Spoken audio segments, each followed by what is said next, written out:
हमेशा की तरह मेरे मन में एक बात आती है, कुछ बचाने की। समय नहीं, शैम्पू।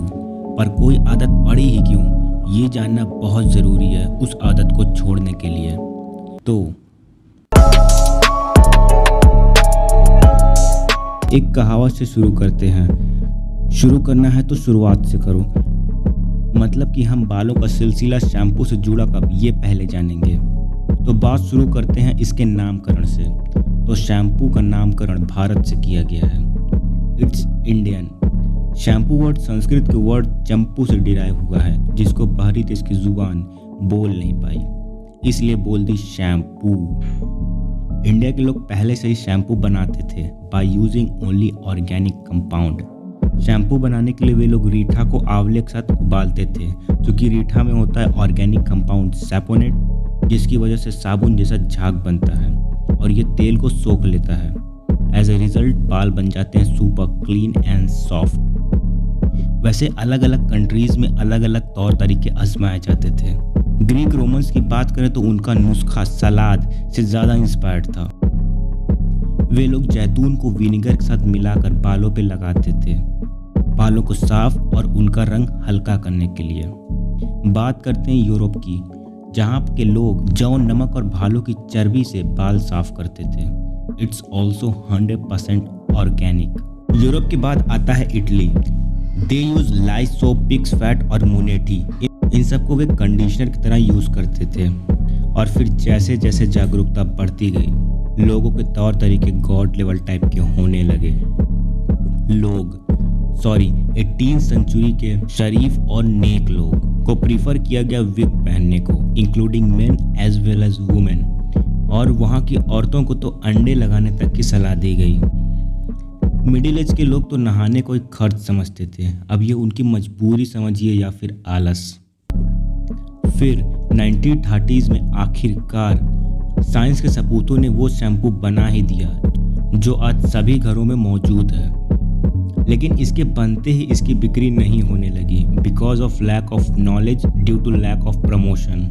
तो फिर क्या, मैन्युफैक्चर करने वाली कंपनियां ने इनका किया प्रचार और एडवर्टीजमेंट होने की वजह से ये आज हर घरों में मौजूद है। लेकिन इतना ज़्यादा केमिकल्स होने की वजह से हमारी जो 6 सेंसेस हैं वो कभी ना कभी तो सवाल उठाती ही होंगी कि आर दिस केमिकल युक्त शैम्पूज रियली सेफ और नॉट। तो मैं कहूँगा कि it's totally depends upon your hair type and type of shampoo you are currently using.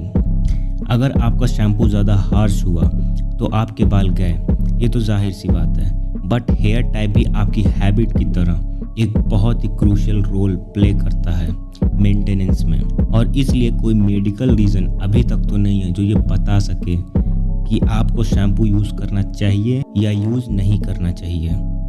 एक समय के लिए सभी हेयर टाइप्स एक जैसा रिजल्ट शो करते हैं शैम्पू न लगाने पर, और कुछ की तो वहाँ के क्लाइमेट कंडीशंस और रूटीन की वजह से उनके बाल मेंटेन रहते हैं।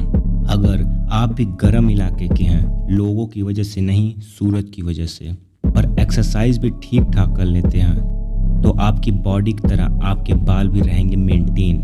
गर्म जगह में रहने से या फिर ज़्यादा एक्सरसाइज करने से हमारी बॉडी के द्वारा बालों में सेक्रीट होने वाला ऑयल सीबम ज़्यादा सेक्रीट होता है, जिसकी वजह से हमारे बाल दिखते हैं शाइनी, लेकिन कुछ समय के लिए। उसके बाद हमारे बालों में मॉइस्चर ज़्यादा गैदर होने लगता है, इसकी वजह से जमने लगता है डर्ट और बाल की सतह पर बढ़ने लगते हैं डेड सेल्स, और इन दोनों की वजह से पनपने लगते हैं खलनायक बैक्टीरियाज, जो अब मचाएंगे तांडव आपके सर पर। इन्हीं बैक्टीरियाज की वजह से बढ़ेंगी इचनेस, डर्ट और डेड सेल्स तो केवल अपनी कसर पूरी करेंगी। आपको सर में होंगे पिंपल्स और हेयर फॉल तक की नौबत आ सकती है। ये सब दिक्कत मोटे ऑयली बालों को ज़्यादा देखने को मिलती है, बाकी के मज़े हो सकते हैं। अब तक तो ये भी देखा गया है कि जो अपना बाल शैम्पू से धोते ही नहीं थे, उनके बाल पहले से ज़्यादा घने और मोटे भी हुए हैं, और इसकी वजह हार्मफुल केमिकल्स छोड़ना भी हो सकता है। और पानी तो बालों के लिए बहुत हार्ड साबित हो सकता है। तो लास्ट में यही निष्कर्ष निकलता है कि शैम्पू लगाना कुछ लोगों के लिए ज़रूरी है और कुछ लोगों के लिए नहीं भी है। It's totally depends upon your hair type. ये एक्सपेरिमेंट आपको खुद ही करना पड़ेगा अपना हेयर टाइप समझने के लिए। तब तक के लिए हम कुछ और एक्सपेरिमेंट करने जा रहे हैं। हाथ अभी से खुजली कर रहा है।